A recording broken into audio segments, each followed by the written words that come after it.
Hello student, এখন আমরা যে সমস্যাটা নিয়ে আলোচনা করব সেটি হলো লেখচিত্রের সাহায্যে সমাধান করি। 3x minus 1/2 equal to 2x plus 6/3। এখানে তোমরা দেখতে পাচ্ছ যে একটি সমীকরণ দেওয়া আছে, যে সমীকরণে একটি মাত্র চলরাশি আছে যেটি হচ্ছে x।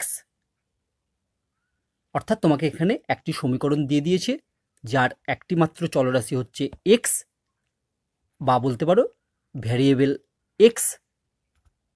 এই সমীকরণটির সাহায্যে তোমাকে একটি লেখচিত্র অঙ্কন করতে হবে, তারপর এই সমীকরণটির সমাধান করতে হবে।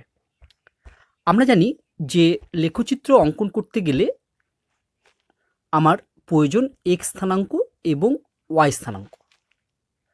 অর্থাৎ খুব সহজে বলতে গেলে আমার প্রয়োজন x এর মান এবং y এর মান।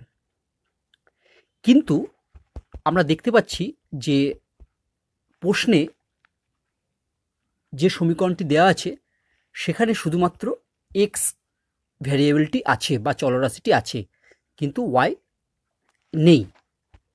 তাই এই ধরনের প্রশ্নের সমাধান করার জন্য যে সমীকরণটি দেওয়া আছে সেটা ইকুয়াল টু আমরা y ধরে নেব। তাহলে আমরা লিখতে পারবো y equal two 3x minus 1/2, এটা একটা সমীকরণ হবে। আর একটা সমীকরণ আমরা লিখতে পারবো y equal two 2x plus 6/3, এটা দ্বিতীয় সমীকরণ হবে। এরপর আমরা একটি নোট পড়ে নেব, এই নোটটি তোমরা সবাই রাফে লিখে রাখবে। যদি তোমাকে এরকম একটি সমীকরণ দিয়ে বলে লেখচিত্রের মাধ্যমে সমাধান করো, তাহলে কি করবে? দেখো, এখানে যে সমীকরণটি আছে সেখানে একমাত্র চলরাশিটি হলো y। এখানে কে নেই না, এখানে x নেই। তাই আমরা ধরে নেব যে এটা ইকুয়াল টু x। তাহলে আমি এখানে দুটো সমীকরণ পেয়ে যাব, একটি হলো x equal two 3y plus 2/5, এটা এক নম্বর। আর একটা সমীকরণ আমরা পাবো x equal two 5y minus 2/3, এটা 2 নম্বর। তাহলেই আমরা সহজেই লেখচিত্রের মাধ্যমে সমাধান করে ফেলতে পারবো। চলো এবার আমরা এই প্রশ্নের সমাধান করে ফেলি। প্রথমেই আমরা ধরি 3x minus 1/2 equal to 2x plus 6/3 equal to y।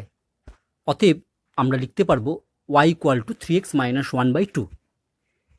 এই সমীকরণটিকে আমরা 1 নম্বর নাম দিই।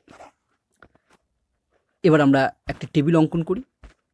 টেবিলের একেবারে প্রথমে x, তার নিচে y লিখলাম।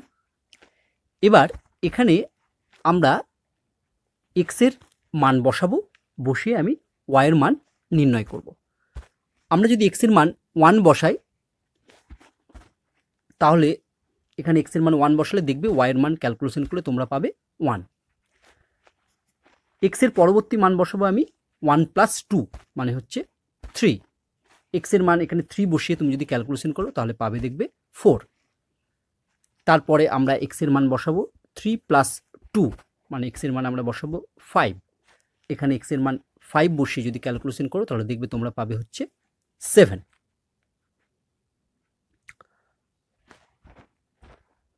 এরপর আমরা লিখব, আবার আমরা লিখতে পারি, দেখো আর একটা সমীকরণ y equal two 2x plus 6/3, এটাকে আমরা 2 নম্বর নাম দিলাম। আবার আমরা একটি টেবিল অঙ্কন করলাম। টেবিলের একেবারে প্রথমে লিখলাম x, তার নিচে লিখলাম y। এখানেও আমরা x এর মান বসিয়ে y এর মান ক্যালকুলেশন করব।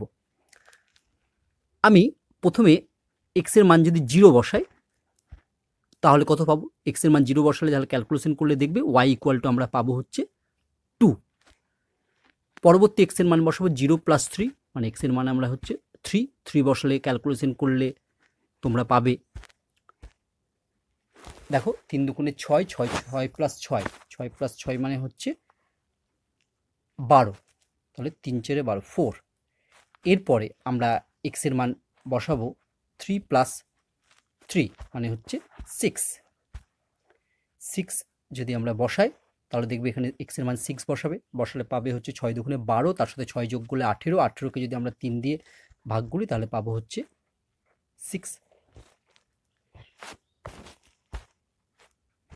এরপর আমরা 1 নং এবং 2 নং সমীকরণ থেকে প্রাপ্ত বিন্দুগুলো ছক কাগজে বসাবো। আমরা একটি ছক কাগজ নিয়ে অক্ষদ্বয় অঙ্কন করে ফেললাম। এরপর 1 নং সমীকরণের 1,1 বিন্দুটি বসালাম। এটা হলো 1,1 বিন্দু। তারপর 1 নং সমীকরণের 3,4 বিন্দুটি বসালাম। এটা হচ্ছে 3,4 বিন্দু। তারপর 1 নং সমীকরণের 5,7 বিন্দুটি বসালাম। এটা হচ্ছে 1 নং সমীকরণের 5,7 বিন্দু। এই বিন্দু তিনটি একটি সরলরেখা দ্বারা যোগ করলাম, যার নাম দিলাম এবি। তাহলে এই এবি হলো 1 নং সমীকরণের লেখচিত্র। এরপর আমরা 2 নং সমীকরণের প্রথম বিন্দু 0,2 বসালাম। 0,2 হচ্ছে এই বিন্দুটি। এরপর 3,4 বিন্দুটি গ্রাফে বসালাম। এটা হচ্ছে 3,4 এবং সবশেষে 2 নং সমীকরণের 6,6 বিন্দুটি গ্রাফে বসিয়ে দিলাম। তারপর এই তিনটে বিন্দু আমরা আরেকটি সরলরেখা দ্বারা যোগ করলাম, যেটা সবুজ কালারের। এর নাম দিলাম সিডি। তাহলে এই সিডি হলো 2 নং সমীকরণের লেখচিত্র। এবার আমরা যেটা অঙ্কন করলাম সেগুলো একটু লিখে ফেলব। তার আগে যে বিন্দুটিতে ছেদ করেছে এবি ও সিডি সরলরেখাটা, সেই ছেদ বিন্দুটির নাম দিলাম আমি পি। চলো এবার আমরা গ্রাফে যেটা অঙ্কন করেছি সেটা এবার লিখে ফেলি। ছক কাগজের ক্ষুদ্রতম বর্গক্ষেত্রের প্রতিটি বাহুর দৈর্ঘ্যকে 1 একক ধরে, অর্থাৎ এই যে ছোট ছোট বর্গক্ষেত্র আছে তার একটা বাহু মানে 1 ধরা হয়েছে। 1 নং সমীকরণের ও 2 নং সমীকরণের লেখচিত্র যথাক্রমে এবি ও সিডি অঙ্কন করা হলো, যারা পরস্পরকে পি বিন্দুতে ছেদ করেছে। এবার আমরা এই পি বিন্দুর স্থানাঙ্ক নির্ণয় করব। তার জন্য এই পি বিন্দু থেকে এক্স অক্ষের উপর আমি একটি লম্ব অঙ্কন করলাম। এই লম্বের পাদবিন্দুর নাম দিলাম হচ্ছে এম। এবার আমি এই ও থেকে এম পর্যন্ত এই দূরত্বটি নির্ণয় করব। দেখো ও থেকে এম পর্যন্ত ক ঘর, যদি কোনো 1 2 3 ঘর। ও থেকে এম পর্যন্ত দূরত্ব হচ্ছে 3 ঘর। তাহলে আমরা লিখব যে ও এম ইকুয়াল টু 3 এবং এরপর আমরা এমপি এই দূরত্বটা নির্ণয় করব। এমপি মানে এম থেকে পি পর্যন্ত ক ঘর। যদি আমরা গুণি তাহলে দেখো 1 2 3 4 ঘর। তাহলে আমরা লিখতে পারবো এমপি ইকুয়াল টু 4। তাহলে আমরা পি বিন্দুর স্থানাঙ্ক পেয়ে গেলাম 3,4। তাহলে আমরা পি বিন্দুর স্থানাঙ্ক লিখে দিলাম 3,4।